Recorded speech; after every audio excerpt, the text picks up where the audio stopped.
দেও।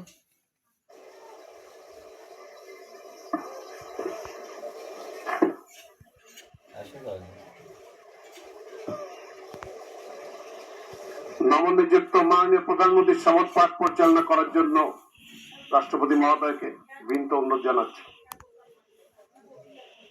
বিসমিল্লাহির রহমানির রহিম। বিসমিল্লাহির রহমানির রহিম। আমি সশ্রদ্ধ চিত্তে তারেক রহমান সশস্ত্র চিত্রে শপথ করিতেছি যে আমি আইন অনুযায়ী সরকারের প্রধানমন্ত্রী পদের কর্তব্য বিশ্বস্ততার সহিত পালন করিব। আমি বাংলাদেশের প্রতি অকৃত্রিম বিশ্বাস ও আনুগত্য পোষণ করিব। আমি সংবিধানের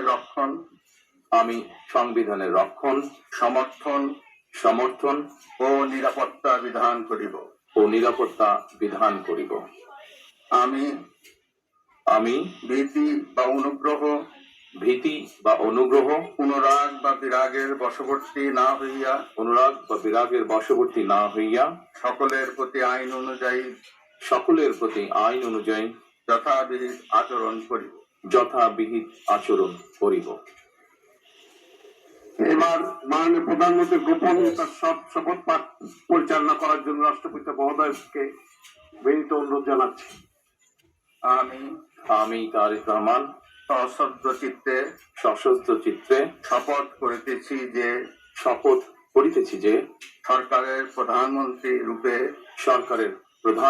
রূপে যে সকল বিষয় আমার বিবেচনার জন্য আনিত হইবে বা যে সকল বিষয় আমি অবগত হইব তাহা প্রধানমন্ত্রী রূপে যথাযথভাবে আমার কর্তব্য পালনের প্রয়োজন ব্যতীত প্রত্যক্ষ বা পরোক্ষভাবে কোনো ব্যক্তিকে জ্ঞাপন করিব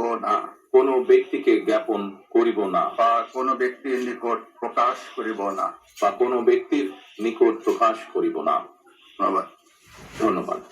মাননীয় প্রধানমন্ত্রীকে পদের শপথ ও গোপনীয়তার শপথ স্বাক্ষর করার জন্য এবং স্বাক্ষর শেষে নির্ধারিত আসন গ্রহণ করার জন্য বিনীত অনুরোধ জানাচ্ছি।